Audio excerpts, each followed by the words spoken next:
할렐루야. 한 주 동안 또 잘 지내셨죠? 예, 또 이렇게 주일이 되니까 반갑게 얼굴을 뵙게 되네요. 오늘의 말씀은 초실절로 7절기 중에 세 번째 절기입니다. 세 번째 절기는 여러분들이 알다시피 자, 이렇게 화면을 보면 유월절기, 무교절기, 초실절기, 오순절기, 칠칠절기죠. 그리고 나팔절기, 속죄절기, 초막절기 이렇게 써놨습니다. 우리가 내용을 잘 모를 때는 그냥 7가지 절기다 이렇게 했는데 제가 화면에 보듯이 같은 색깔로 세 색을 칠해놨습니다. 유월절, 무교절, 초실절은 적색으로, 오순절은 파란색으로, 칠칠절이요. 나팔절, 속죄일, 초막절은 장막절이죠. 보라색 계통으로 이렇게 썼습니다. 그래서 7절기를 얘기하면서 신명기가 갖고 너희가 1년에 3차 하나님의 절기를 지켜라 이렇게 얘기할 때 빨간색이 들어간 무교절, 7.7절, 초막절인 장막절 이렇게 나와서 하나님 앞에 나올 때는 공수로 오지 마라. 예물을 가져와라. 이렇게 얘기를 해서 많은 이스라엘 백성들이 이 3대 절기가 되면 예루살렘으로 내려와서 3대 절기 때는 꼭 내려와서 하나님께 예물을 드리고 하나님 성전에서 그때 식으로나 지금 식으로 보면 예배를 드렸겠죠. 근데 이 7절기는 제가 얘기하듯이 뒤에 절이라고 써 있는데 그 뒤에 절기, 나가라는 단어예요. 절기인데 사실은 절기는 한 절기죠. 절기 7번을 얘기를 했어도 공통되는 것이 절기이기 때문에 한 절기 안에서 일어나는 겁니다. 사실은 창세기 7일도 첫째 날, 둘째 날 이렇게 얘기하는데 날 안에서 일어나는 겁니다. 한 날 안에서 일어나는 겁니다. 다음에 기회가 되면 설명을 드리겠지만 똑같습니다. 성경은 하나에서 이루어지는 형태를 얘기합니다. 이 하나라는 개념은 신약에 와서 아버지와 예수 그리스도가 나와 함께 하나가 됐다 이런 표현을 쓰고 있거든요. 그래서 성경에서 하나라는 그 의미는 굉장히 중요해요. 우리가 아버지하고 하나 될 수 있는 것은 그리스도 안에 들어가야지만 아버지와 예수 그리스도와 나와 하나가 될 수 있습니다. 제가 성경을 통해서 항상 얘기하지만 요한복음 10장 30절에 아버지와 나는 하나다 이렇게 표현한 거는 딱 한 구절뿐이 없어요.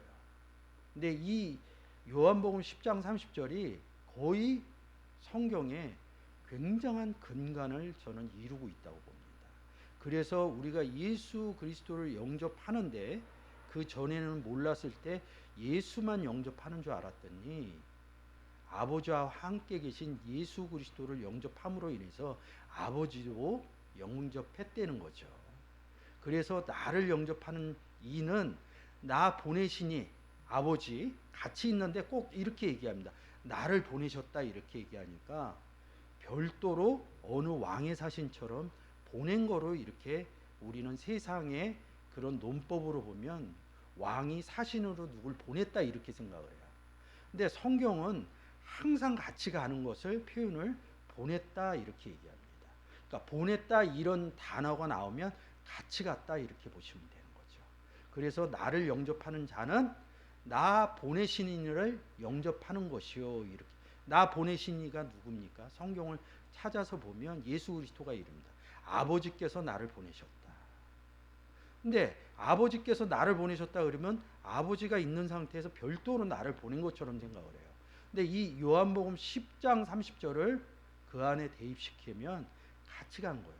같이 간 거를 나를 보내셨다.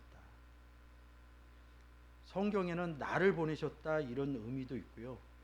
아버지에 이끌려서 성령에 이끌려서 이러니까 앞에 서서 잡고 이렇게 이끌어가는 거로 봅니다.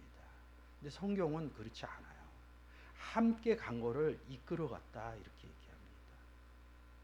우리가 살면서 교회 생활을 하면서 하나님의 인도하심을 받았어 이렇게 얘기할 때 그 내용을 모를 때는 뭔가 외부적인, 뭐 쉽게 얘기해서 영적인, 뭐 염력적인 이런 부분으로 나를 이끌어갔다 이렇게 생각을 하는데, 나와 함께 하신 하나님이 나의 발걸음을 이끄신 겁니다. 근데 우리 안에서 그런 것들을 제가 인지 안 하니까, 본인 스스로가 인지가 안 하니까 밖에서 저 하늘에서 나를 이끄는 거로 이렇게 생각을 하고 그렇게 알고 그런다는 거죠. 왜요? 그렇게 성경을 모를 때 먼저 배우신 분들이 그렇게 가르쳐 줬거든요. 근데 성경은 절대 그렇지 않습니다. 마태복음 4장 1절에서 예수 그리스도가 광야로 시험 받으러 나 성령에 이끌려서 이릅니다. 근데 요한복음 10장 30절을 못 넣는 거예요. 그러니까 함께 갔다로 못 보는 거예요.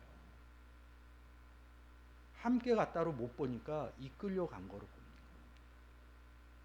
근데 이게 아버지와 나로 하나로 인해서 함께 간 거고 인도하신 거다 이렇게 이게 깨달아지시면 그 다음에 오는 게 우리가 예수 그리스도를 우리 안에 영접했거든요. 근데 인지가 안 돼요, 사실은. 아버지도 성경을 같이 왔다는데 그게 인지가 안 됩니다. 그건 어느 학문에도 있지 않아요. 내가 살아가는 것이 내가 살아가는 것이지 내 안에서 아버지가 살아간다? 우리는 예수 그리스도를 영접하고 난 다음에 예수를 어떻게 영접했는지도 모르고요. 왜 내가 예수를 믿어야 되는지도 몰라요. 저만 봐도 그랬던 것 같습니다. 그 증거가 뭐예요? 교회 나가는 거거든요. 저 같은 경우는 어렸을 때 잠깐 예수를 믿다가 40살이 돼서 예수를 믿기 시작했습니다. 너무 좋더라고, 예수 믿는데. 뭐 그렇게 좋을 수가 없어요. 막 마음이 붕붕붕붕붕붕 떠다니는 거고, 교회 나가는 것 자체가 너무 좋아요. 근데 예배 드리는 건 싫더라고. 그러니까 처음에는 뭐 이런 얘기 하면 그렇지만 예배가 끝나고 다른 짓 하다가 다시 교회 생활을 했는데, 하나님을 믿는 근거는 저에게 먼저 믿었던 사람들이 교회 생활은 이렇게 하는 것이야, 하나님은 섬기는 것은 이렇게 하는 것이요. 저는 하나님의 세계를 몰랐거든요. 근데 먼저 교회 다니신 분들이 이렇게 하는 것이야, 그러니까 이렇게 했어요. 이렇게 하다 보니까 한 7년 제가 볼 때는 교회 생활 하다 보니까 그런 부분들이 하기 싫더라고요. 세상하고도 좀 비교되고. 그랬을 때 말씀을 만났습니다. 말씀을 만나서 말씀을 읽고 이렇게 하다 보니까 내 믿음의 선배들이 했던 얘기하고 성경에서 써여진 얘기들하고는 많은 다른 게 와서 굉장한 신앙생활에서 괴리가 오기 시작했습니다. 괴리가 와서 많은 게 이 신앙생활을 떠나야 되는가 이렇게 생각을 했는데 성경을 읽기 시작한 거죠. 읽기 시작하면서 그 내용을 알아지니까 재밌더라고요. 주일날 교회 가서 설교 듣는데 내가 아는 얘기를 좀 하더라고요. 그전에는 그 설교하는 내용이 그냥 목사님이 하시는 얘기, 좋은 얘기 이렇게 들었는데 내가 아는 부분을 얘기를 하니까 좀 달라지더라고요. 그러면서 성경을 가까이 하면서 하나님은 이런 것이에요. 많은 오류를 겪었어요. 오류를 겪으면서 유월절이 무엇인지도 모르고, 무교절이 무엇인지도 모르고, 초실절이 무엇인지도 모르고, 오순절이 77절인지 77절이 오순절인지 이런 것도 모르고, 왜 나팔절이 있어? 왜 속죄절기가 있어? 초막절기가 있어? 얘기해 주는데 아무것도 안 깨달아져요. 근데 구약에는 써 있어요. 근데 이게 굉장히 어렵더라고요, 제가. 뭐 얘기해 주시는 분들도 없고. 그래서 신학교 가서 이걸 봤는데 제일 어려웠던 성경의 서신서가 레위기더라고요. 레위기에는 거의 땅 갖고 얘기를 해요. 땅 갖고 얘기를 했는데 한때 공부할 때 레위기가 써 있는 학문의 책들만 찾았어요. 근데 참 없어, 학문이. 레위기는 없었을 뿐이 없어요, 제가 보니까. 굉장히 어려워. 그냥 우리가 얘기하는 대지의 땅을 얘기하는 게 아니라 창세기 1장에서 에레츠라는 단어의 땅을 풀어헤치 못하면 레위기를 풀 수가 없었다는 지금 와서의 결론이 느낀 거죠. 그런 것처럼 레위기서부터 7절기를 얘기하기 시작합니다. 레위기에서 이 신학적으로 보면 이 초실절을 화면에 보시는 것처럼 레위기 23장 10절 이스라엘 자손에게 고하여 이르라 너희는 내가 너희에게 주는 땅에 들어가. 땅 얘기가 나오잖아요. 땅에 왜 들어가요? 그러면 좀 아시는 분들은 어느 땅에 들어가나요? 가나안 땅에 들어갔거든요. 그래서 여호수아가 처음으로 가나안 땅에 들어가서 처음 그 수확한 곡식을 드리거든요.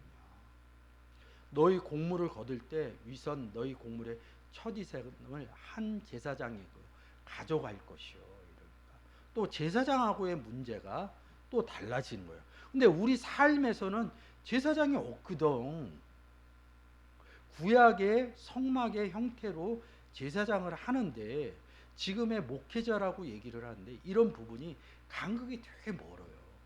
그러니까 구약을 생각할 때 좀 어렵다는 거죠. 그래서 첫 이삭 이게 초실절이라고 신학상으로 나와 있어요. 근데 재밌는 게 뭐냐면 신학에서 이렇게 정리를 합니다. 이 초실절을 안식일, 그리고 더 재밌는 것은 부사 써갖고 다음날, 뜬금없이 제가 공부할 때 보니까 다음날 이렇게 써 있더라고요. 그리고 또 뭐라 그러냐면 레시트 이런다고요. 레시트, 시작이다 이런 뜻이 있어요. 태초에 하나님이 천지를 창조하시니라 그럴 때 이 태초가 레시트거든요. 근데 이게 레시트가 초실절이라는 거죠. 그러면 창세기 1장 1절에서 왜 레시트 초실절을 갖다 썼느냐? 공부를 안 하면 막 이게 충돌이 일어난다는 거죠. 신학적으로는 이렇게 써놨어요. 세 단어로. 제가 이거를 한 5년 전에 저도 잘 모르니까 신학 서적을 뒤지고 도서실 가고 찾아보니까 지금 얘기한 내용들이 뒤에 제가 얘기를 하겠지만 요 다음 장에 써 있더라고. 이거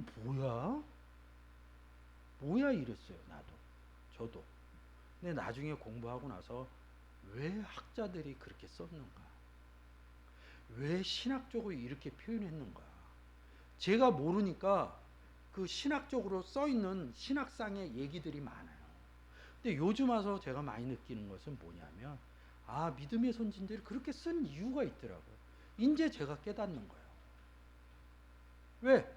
그전에는 그런 것을 볼 줄은 알았지만 이것을 분석해내고 판단해낼 수 있는 그런 학문적인 은혜를 하나님이 안 주셨더라고요. 요새 좀 주시는 것 같아요.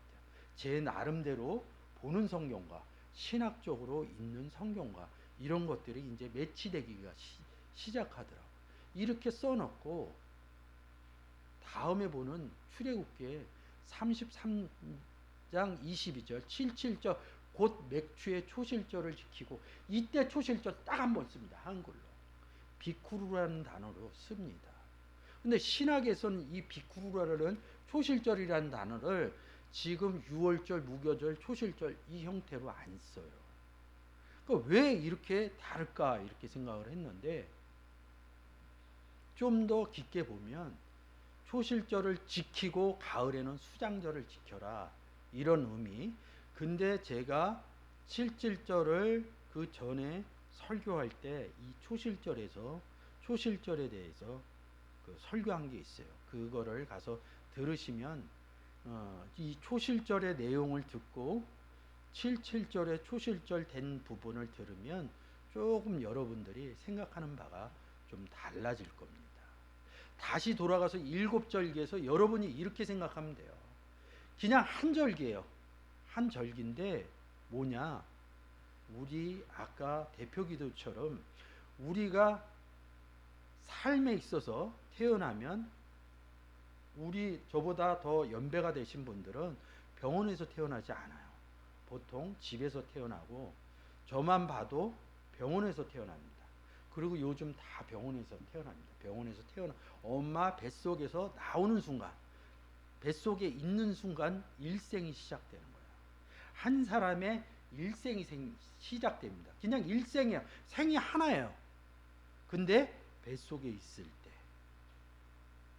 인큐베이터에 들어갔을 때, 그리고 엄마의 젖을 먹을 때, 그래서 누워있죠. 그 다음에 애가 뒤집기를 합니다. 뒤집기를 하고 기어다니기 시작합니다. 그러면 젖을 안 먹습니다. 이유식 먹고 먹여줍니다. 그 먹여주는데도 거의 흘려요, 애들은. 그러다 보면 그 다음에 숟가락으로 떠먹도록 연습을 합니다. 그리고 일어서죠. 일어서는데 자꾸 넘어졌다 일어났다, 짚고 일어났다. 이런 과정을 통해서 젓가락질하고 밥 먹기 시작하고, 그 다음에 세수 시켜주다가 자기가 세수하고, 양치 시켜주다 양치하고, 이런 과정을 지나요. 그래서 유치원 다니고 초등학교 다니고 중학교 다니고 이런 과정을 지내서 성년이 됩니다. 성년이 돼서 자기의 삶을 비로소 살아가기 시작합니다. 그 다음에 결혼을 해서 부모처럼 자녀를 낳기 시작합니다. 성경도 똑같아요. 자기의, 근데 다른 게 뭐냐면 성년이 돼서 어느 정도 위치가 되고 사회생활을 하면 부모로부터 독립을 합니다. 근데 성경에서는 독립이 안 돼요. 왜냐고 저한테 물어보시면 성경이 그렇게 규정해놨다는 거죠. 아버지 품속에서 그리스도 안에서 바깥으로 나가는 일이 없어요. 성령이 돼서 결혼을 하더라도 아버지와 그리스도와 내가 함께 있다는 거죠. 근데 우리는 세상에서 부모하고 분리되는, 저만 봐도 분리되는 이런 게 아주 삶적으로 잘 이루어져 있어요. 그러니까 이런 것들은 별로 부담감이 안 가요. 괴리감이 없어요. 근데 제가 지금 다르게 얘기했잖아요. 분리가 된다. 이렇게 얘기를 합니다. 여러분들이 일생을 살듯이 이 일생 가운데 어느 사람은 유아 세례를 받고 어느 사람은 부모의 뱃속에 있을 때 세례를 받는 사람도 있습니다. 근데 저 같은 경우는 40살이 넘어서 세례를 받았어요. 예수 그리스도를 영접했구나. 고등학교 때 영접하기도 해요. 근데 거의 20년 동안을 잊어버리고 살고 40살에 정말 예수 그리스도를 영접해. 성경은 뭐라 그러냐면 예수 그리스도를 영접한 순간이 언제냐면 6월절이에요. 일생이 따로 시작된다는 거죠. 신앙의 일생이 다시 시작된다는 거죠. 그것은 뭐냐? 턱받이하고 우유 마시고 이런다는 거죠. 우리에게 젖 주고 이유식 주는 게 무엇이냐? 그리스도를 영접하는 순간 우리에게 젖과 이유식은 뭐냐? 우리에게 먹여지는 성경의 내용이라는 거죠. 죄송합니다. 저도 믿음의 선진들이 교회 선배들이겠죠. 그분들이 성경을 별로 먹여주지도 않았고 저는 또 먹어야 되는 이유도 몰랐고 이랬습니다. 그냥 주일날 나가서 이러는 것이 하나님을 섬기는 방법이야. 성경은 그렇게 얘기하지 않습니다. 한 절기 안에 우리가 유교절, 무교절, 초실절은 유년 시절하고 같다는 거죠. 성년이 돼서 한 사람이 그러니까 자기의 삶의 몫을 이뤄나갈 수 있는, 세상에선 사회인이죠. 성경에서는 이렇게 얘기합니다. 남자가 부모를 떠나 여자와 한 몸을 이룰지라. 그래서 세상에서는 가정을 이루는 거로 얘기를 해요.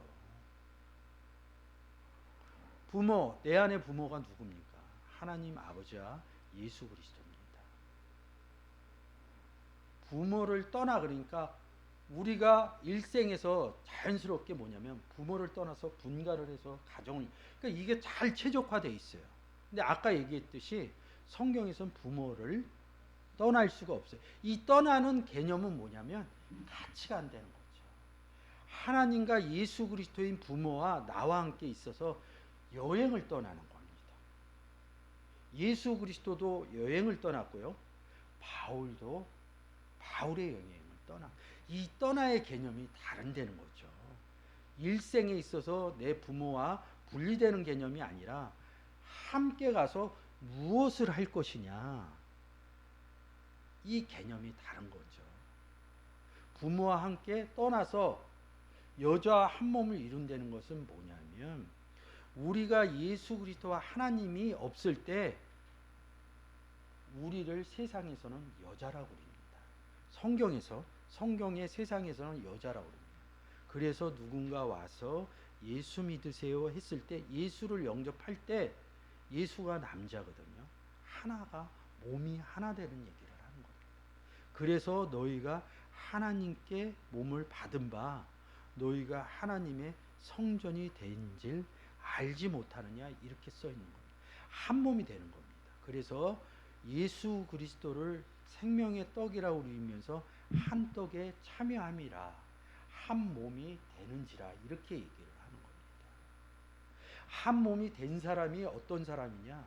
유월절이 된 사람이고 무교절이 된 사람이고 초실절이 된 사람입니다. 그러니까 여러분 제가 계속해서 유월절, 무교절, 초실절 이 세 가지를 계속 매주 설명을 하고 있습니다. 여러분들에게. 이렇게 생각하라면 돼. 유월절, 무교절, 초실절은 같은 절기예요. 그러니까 어린아이의 그런 양육받는 시기라고 보면 됩니다. 이 유월절, 무교절, 초실절을 하나의 3대 절기 중에 한 부분 파트로 보시면 얘기할 때 뭐라고 그러냐면 이 표현을 유월절을 얘기를 해도 그 안에는 무교절이 있고 초실절이 있는 거고 무교절을 설명을 해줘도 유월절에 의미가 숨어 있는 거고 초실절에 의미가 숨어 있는 거고 오늘 얘기하는 것처럼 초실절의 의미를 얘기를 해도 유월절과 무교절의 의미가 있다는 거죠. 신약에 가서는 그냥 딱 뭡니까? 예수 영접한 거예요. 유월절이 뭐예요? 어린 양 잡는 거잖아요. 그러니까 구약의 의미로 보면 잡아서 문설주에 피 바른 거다 이렇게 얘기하는데 우리에게 피 바른 거예요. 생명을 우리에게 준 거예요. 양이 우리 안에 양이신 예수 그리스도가 우리 안에 들어왔고 우리가 양이신 예수 그리스도 안에 들어간 것을 구약에서는 유월절기와 무교절기로 길게 설명을 한 겁니다. 왜 그렇게 설명을 했냐? 그거를 얘기 안 하면 예수 영접하면 모르는 사람은 예수 영접하면 끝인 거로 얘기를 해요. 왜 그렇게 유월절과 무교절과 초실절기를 길게 설명을 하냐? 이 부분은 뭐냐면 구원자이신 하나님과 예수 그리스도가 우리 안에 있다. 이거를 고착화시켜주는 과정입니다. 이게 정확하게 자리 안 잡으면 세상 풍파가 올 때 넘어집니다. 넘어지면 뭘 못하느냐? 하나님을 의지할 수가 없어요. 예수 그리스도를 의지할 수가 없어요. 세상 사람들과 나하고의 틀린 점을 찾을 수가 없어요. 여러분 분명히 얘기하는데 저 어렸을 때도 하나님 믿고 예수 그리스도를 믿으면 삶을 잘 살아간다 이렇게 얘기합니다. 삶이 잘 될 거라고 생각을 합니다. 근데 성경 어디에도 유월절과 무기절과 초실절을 겪고 7.7절 이런 절기를 겪으면서 보면 이스라엘 백성들은 매년 이 절기를 합니다. 근데 매번 외세로부터 침략을 받아요. 근데 왜 그들은 하나님을 버리지 않았을까요? 그런 것들을 늘상 삶 가운데 훈련을 하는 겁니다. 근데 구약 어디에도 네 안에 하나님이 있어 여호와 이런 얘기 써놓지 않습니다. 신약에 와서 써놓습니다. 구약에는 이스라엘 백성은 그냥 잘 농사져서 먹을 거 생기면 그냥 그렇게 하고 살아요. 외세의 침이 없으면. 근데 우리가 지금 현대 사는 사회는 외세의 침입은 일어나지 않습니다.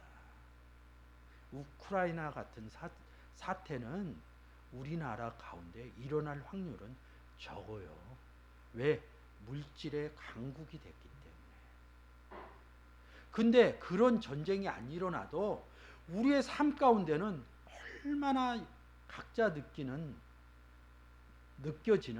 삶의들의 파고가 있습니까?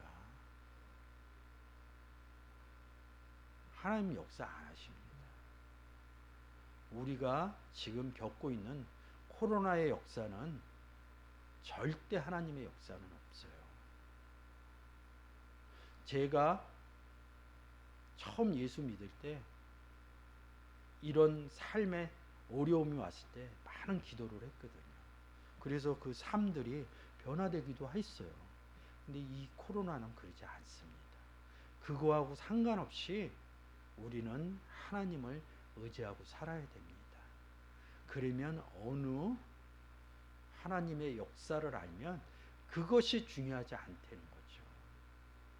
그 얘기는 무엇이냐면 초실절이 알아진 사람들은 초실절은 딱 이겁니다. 첫 열매입니다. 다음 시간을 통해서도 제가 설명을 하겠지만 일반적으로 초실절은 고린도전서에서 첫 열매를 그리스도라고 합니다. 그래서 그리스도가 어린 양이기 때문에 우리의 어린 양 안에 들어간 겁니다. 반대로 얘기하면 고린도전서에서 첫 열매인 그리스도를 이렇게 얘기합니다. 예수 그리스도가 첫 열매라는 거예요.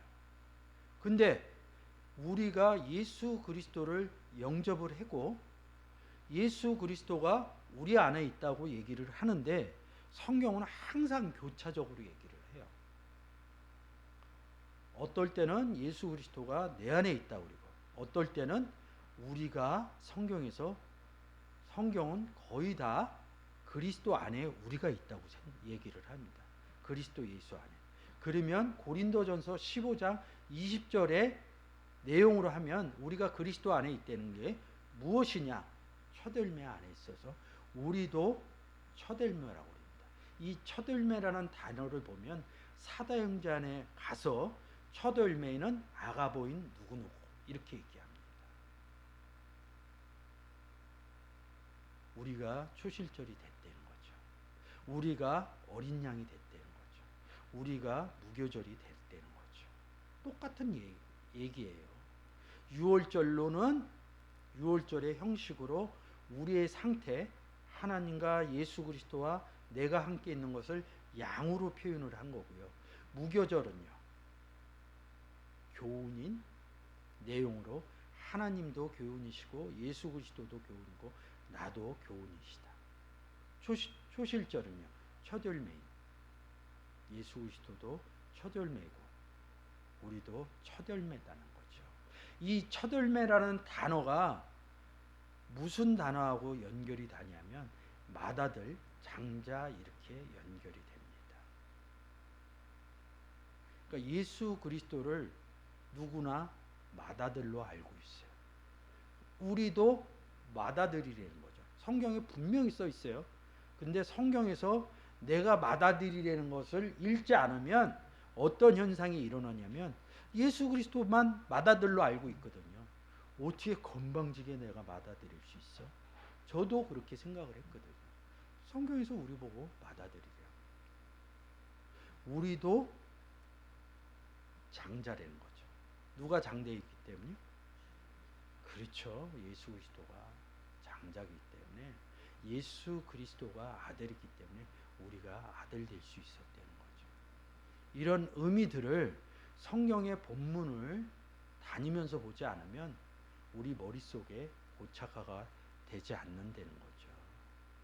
그래서 다음 시간에는 초실절이 왜 초실절이 있는지, 왜 이스라엘 백성들은 초실절을 어떻게 지켰는지, 구약에서는 초실절을 어떻게 얘기하고 있는지 이런 부분을 비쿠르라는 단어와 다음날이라는 단어와 안식일 샤바트라는 단어와 레시트라는 단어의 연관성을 보면서 그런 부분이 이어지면 하나님이 그 은혜를 주시면 창세기 1장 1절이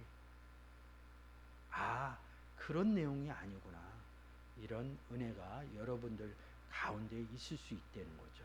제 얘기가 아니라 성경에 써여진 단어의 본문들로 쫓아가면 그런 내용들이 아니구나, 우리가 이렇게 알 수 있다는 거죠. 그래서 여러분 생각이 나면 첫 열매, 저야 이제 그 원문이나 그 컴퓨터에 프로그램을 통해서 이렇게 찾아갈 수가 있지만, 그렇지 않다 그러면 그냥 한글로 첫 열매, 장자 이런 거를 찾아서 조금 읽어 오시면 제가 다음 주에 여러분들하고 얘기할 때 그 의미가 이를 읽어놨던 성경의 구절들이 하나님이 그래서 이렇게 써놨구나, 이야기가 되는 부분이 달라질 수가 있다는 거죠. 그리고 감사합니다. 기도하겠습니다.